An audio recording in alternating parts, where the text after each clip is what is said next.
Hello students, welcome back to organised knowledge channel. और आज की इस वीडियो में बच्चों हम डिस्कस करने वाले हैं वर्कशीट नंबर 74 क्लास 10th विज्ञान की। बच्चों ये वर्कशीट है जो शिक्षा निदेशालय की ओर से आपके लिए 21 दिसंबर 2020 के लिए शेड्यूल की गई है। आज की वर्कशीट का हमारा टॉपिक है हमारा पर्यावरण। और बेटा ये चैप्टर 15 आपका जो एनसीईआरटी का है वो हम स्टार्ट कर रहे हैं, हमारा पर्यावरण। फर्स्ट टॉपिक क्या है? पारितंत्र। पारितंत्र क्या होता है? किसी भी क्षेत्र के सभी जीव तथा वातावरण के अजैव कारक संयुक्त रूप से पारितंत्र बनाते हैं। तो देखिए, पारितंत्र जो है कि कोई भी क्षेत्र है उसमें जो जैव घटक हैं जैसे पौधे हैं, जानवर हैं, और जो अजैव घटक हैं जैसे हवा, जल, भूमि, तो ये जैव और अजैव घटक मिलकर क्या बनाते हैं? ये बनाते हैं पारितंत्र। पारितंत्र के प्रकार। पारितंत्र जो है वो कितने प्रकार का हो सकता है? पारितंत्र 2 प्रकार का हो सकता है। फर्स्ट है प्राकृतिक पारितंत्र और दूसरा है बेटा कृत्रिम पारितंत्र। प्राकृतिक पारितंत्र यानी वह पारितंत्र जो प्रकृति में पाया जाता है, यानी उसमें मानव का कोई हाथ नहीं है, ऐसा पारितंत्र कौन सा कहलाएगा? वो कहलाएगा प्राकृतिक पारितंत्र, यानी प्रकृति में पाया जाने वाला पारितंत्र। जैसे देखिए तालाब है, झील है, उसका जो पारितंत्र है वो प्राकृतिक पारितंत्र है। दूसरा है कृत्रिम पारितंत्र यानी मानव द्वारा निर्मित पारितंत्र। मानव निर्मित पारितंत्र को कृत्रिम पारितंत्र कहते हैं, जैसे खेत, बाग या एक्वेरियम। तो ऐसे पारितंत्र को क्या कहेंगे? जो मनुष्य द्वारा बनाया गया है ऐसा पारितंत्र कृत्रिम पारितंत्र कहलाता है। पारितंत्र के घटक पढ़ेंगे। पारितंत्र के 2 घटक हैं, जैसा कि हमने अभी ऊपर डिस्कस किया। एक अजैविक घटक है और दूसरा जैविक घटक है। अजैविक घटक कौन सा होगा? हवा, जल और भूमि, ये जो है अजैविक घटक होगा। और जैविक घटक होगा पौधे और जानवर, यानी जो जीवित चीजें हैं वो जैविक घटक में आएंगी, और अजैविक घटक में हवा, जल और भूमि, ये सब जो है मृदा है, ये सब क्या है? ये सब अजैविक घटक हैं। अब जो जैविक घटक है उसको भी आगे 3 भागों में विभाजित किया जा सकता है। पहला है उत्पादक, दूसरा है उपभोक्ता और तीसरा है अपघटक। ठीक है, तो ये उत्पादक, उपभोक्ता और अपघटक, इसको हम एक एक करके डिस्कस करेंगे।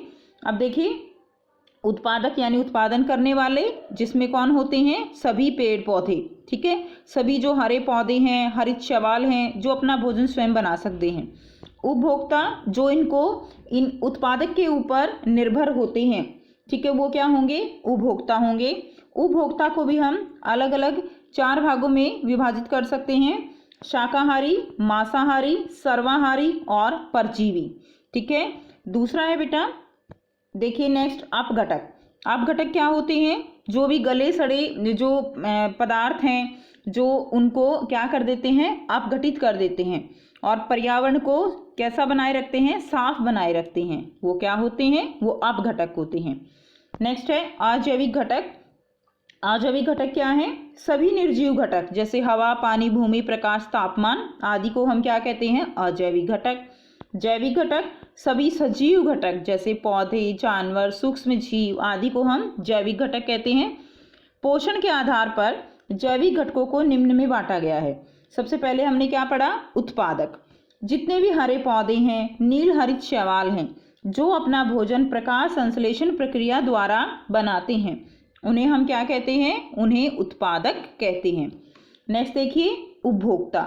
ऐसे जीव जो अपने भोजन के लिए, आने बेटा लिखा हुआ है यहाँ पे, आप लिखेंगे अपने भोजन के लिए परोक्ष या अपरोक्ष रूप, यानी डायरेक्ट और इनडायरेक्ट, ठीक है, वो किस पे निर्भर रहते हैं? उत्पादक पर निर्भर रहते हैं। वो क्या होंगे? वो उपभोक्ता कहलाते हैं। नेक्स्ट देखिए, उपभोक्ताओं को निम्न में बांटा गया है। तो उपभोक्ता, सबसे पहला उपभोक्ता क्या है? शाकाहारी। पौधे खाने वाले जीव जैसे बकरी, हिरण, ये बहुत आसान है सब बच्चों के लिए। शाकाहारी क्या होते हैं?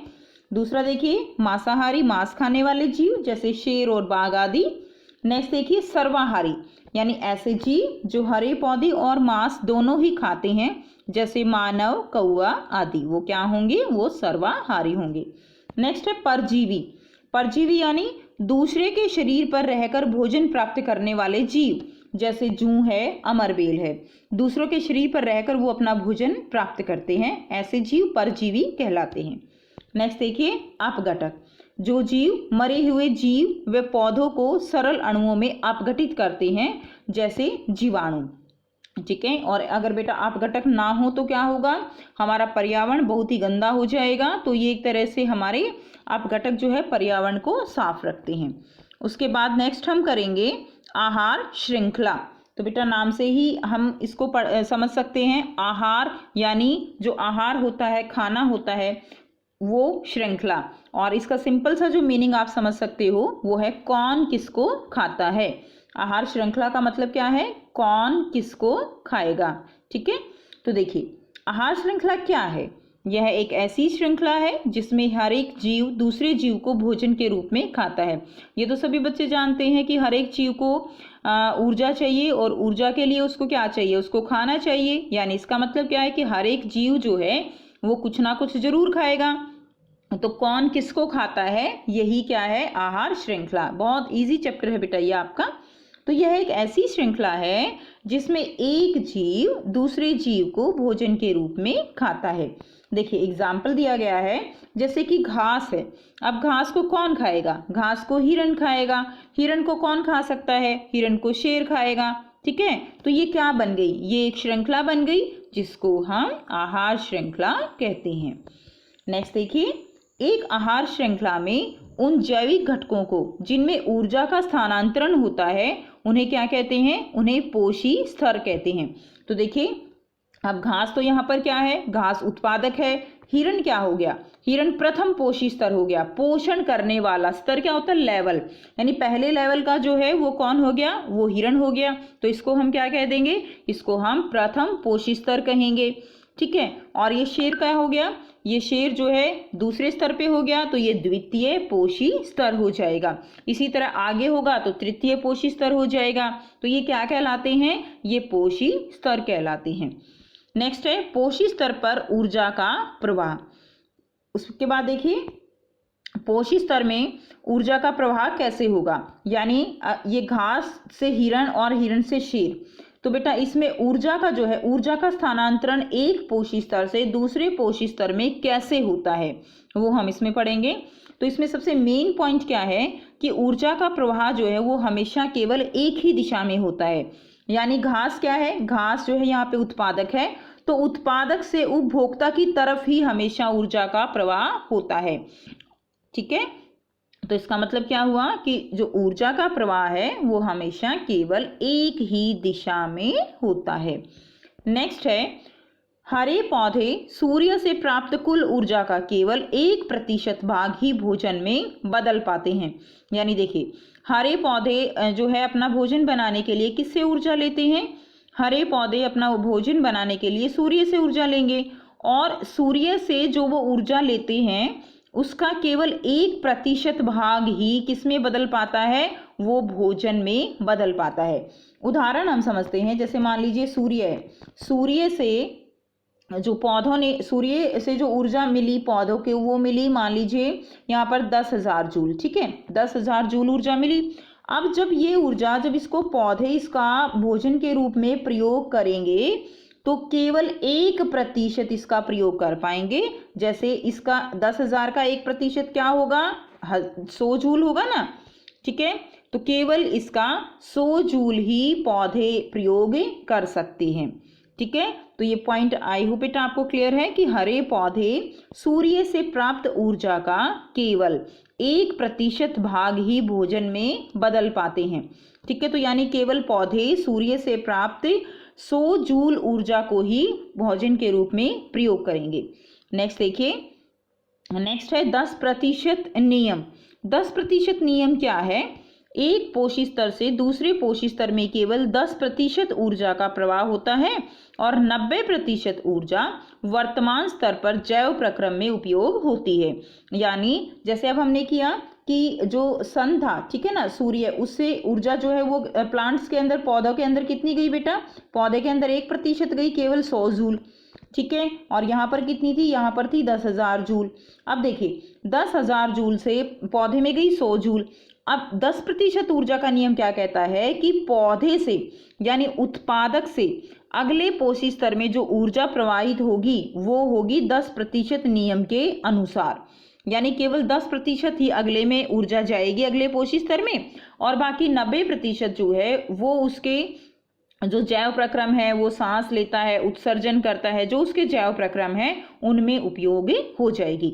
जैसे अब अगर हम बात करें, देखिए यहाँ पर अगर हम इसी का एग्जाम्पल लें कि 100 से 10% ऊर्जा जो है पौधे को कौन खाएगा। मान लीजिए पौधे को यहाँ पे हिरण खा रहा है, ठीक है। अब हिरण के अंदर कितनी ऊर्जा जाएगी, हिरण के अंदर 100 जूल का 10% ऊर्जा जाएगी। तो 100 जूल का 10% क्या हो गया, 10 जूल हो गया। तो हिरण के अंदर कितनी गई, 10 जूल गई। अगर हिरण को फिर कौन खाता है, हिरण को शेर खाता है, फिर से केवल 10% ऊर्जा ही स्थानांतरित होगी, यानी अब यहाँ से शेर में केवल 1 जूल ऊर्जा का स्थानांतरण होगा, ठीक है। तो यहाँ पर कितना होगा, केवल 1 जूल का, यानी केवल 1 जूल ऊर्जा ही शेर के अंदर क्या होगी, स्थानांतरित यहाँ पर होगी। तो ये है 10% ऊर्जा का नियम। उसके बाद देखिए, ऊर्जा ह्रास के कारण आहार श्रृंखला में 3 या 4 पोषी स्तर होते हैं। तो आहार श्रृंखला में ऊर्जा ह्रास, इस तरह से ऊर्जा का बहुत ज़्यादा लॉस हो रहा है, हर स्तर पर केवल 10% ऊर्जा का स्थानांतरण हो रहा है, इसलिए केवल आहार श्रृंखला में 3 या 4 जो है पोषी स्तर ही लगभग होते हैं। उसके बाद देखिए, ऊर्जा प्रवाह की दिशा दिखाई गई है, उत्पादक से उपभोक्ता, प्राथमिक उपभोक्ता, द्वितीय उपभोक्ता, तृतीय उपभोक्ता। तो उत्पादक से उपभोक्ताओं की तरफ जो है ऊर्जा प्रवाह की दिशा होती है। नेक्स्ट है, जैव आवर्धन क्या होता है। तो जैव आवर्धन का मतलब क्या है, आवर्धन का मतलब होता है बढ़ जाना, ठीक है। तो आहार श्रृंखला जब होती है तो उसमें हानिकारक रसायनों की मात्रा एक पोषी स्तर से दूसरे पोषी स्तर में जाने पर क्या होता है, बढ़ती है, और इसे ही क्या कहा जाता है, इसे जैव आवर्धन कहा जाता है। यानी यहाँ पर आप क्या समझेंगे कि जैसे घास है, घास के अंदर जो जैव की मात्रा, हानिकारक जो रसायनों की मात्रा है वो सबसे कम होगी, और जैसे जैसे एक पोषी स्तर से दूसरे पोषी स्तर में जाएंगे तो जो हानिकारक रसायनों की मात्रा है वो एक पोषी स्तर से दूसरे पोषी स्तर में जाने पर बढ़ती है, और इसे हम क्या कहते हैं, इसे जैव आवर्धन कहते हैं। तो ऐसे रसायनों की मात्रा सबसे कम होती है पौधों के अंदर, घास के अंदर, और सबसे ज़्यादा होगी मानव के अंदर। सबसे अधिक मानव में होती है, क्योंकि मानव जो है वो प्रत्येक आहार श्रृंखला के शीर्ष पर होता है, ठीक है। तो ये होता है बेटा जैव आवर्धन। अब आपको यहाँ पर प्रश्न दिए गए हैं तो इनके आंसर हम करेंगे। पहला प्रश्न है, यदि उत्पादक स्तर पर 10,000 जूल ऊर्जा है तो प्रथम पोषी स्तर पर कितनी ऊर्जा होगी। बहुत आसान है, अभी हमने समझा। 10% ऊर्जा नियम के अनुसार जो है क्या होगा, केवल 10,000 का 10% ऊर्जा ही आगे प्रथम पोषी स्तर पर क्या होगा बेटा, स्थानांतरित होगा। तो आइए इसका आंसर लिख लीजिए। सो यहाँ से आप इसका आंसर लिखेंगे, 10% नियम के अनुसार केवल 10% ऊर्जा स्थानांतरित होगी उत्पादक से प्रथम पोषी स्तर पर। तो बेटा उत्पादक में कितनी है, 10,000 जूल है, 10% इसका करेंगे तो कितना हो जाएगा, इसका हो जाएगा 1,000 जूल, ठीक है। तो 1,000 जूल जो है उसमें ऊर्जा स्थानांतरित होगी। नेक्स्ट प्रश्न, प्रश्न 2 है, तालाब और जंगल में आहार श्रृंखला बनाइए। सो बेटा यहाँ से आप इसका आंसर करेंगे। प्रश्न 2 का क है तालाब में आहार श्रृंखला। तो तालाब में देखिए उत्पादक स्तर पर कौन होंगे, छोटी घास और शैवाल होगी। उसके बाद प्राथमिक उपभोक्ता कौन होंगे, कीट वर्ग है, लावा है, प्यूपा, ठीक है, भौरे आदि, ये सब क्या होंगे, प्राथमिक उपभोक्ता होंगे। द्वितीय उपभोक्ता क्या होगा, छोटी मछलियाँ, यानी इनको कौन खाएगा, इनको छोटी मछलियाँ खाएंगी। और लास्ट में तृतीय पर कौन होगा, बड़ी मछलियाँ। छोटी घास शैवाल को कीट वर्ग है, लार्वा, प्यूपा, भौरे आदि खाएंगे, इनको छोटी मछलियाँ खाएंगी तालाब के अंदर। और छोटी मछलियों को कौन खाएंगे, बड़ी मछलियाँ। और अगर हम जंगल में बात करें तो जंगल में आहार श्रृंखला देखिए, पेड़ पौधे होते हैं, उनको हिरण खाएंगे, और उनको कौन खाएगा, लास्ट में उनको शेर खाएगा, ठीक है। तो ये आपकी जो है जंगल में आहार श्रृंखला हो जाएगी। सो ये थी बच्चों आपकी आज की बेटा विज्ञान की वर्कशीट। काफ़ी इजी वर्कशीट है ये। आई होप आपको ये क्वेश्चंस क्लियर हैं। 10% ऊर्जा का नियम क्लियर है आपको, आपके लिए काफ़ी इंपॉर्टेंट क्वेश्चन है ये। और अगर वीडियो अच्छी लगी तो लाइक शेयर जरूर कर दीजिए, चैनल को सब्सक्राइब कर लीजिए। And thanks for watching, have a nice day.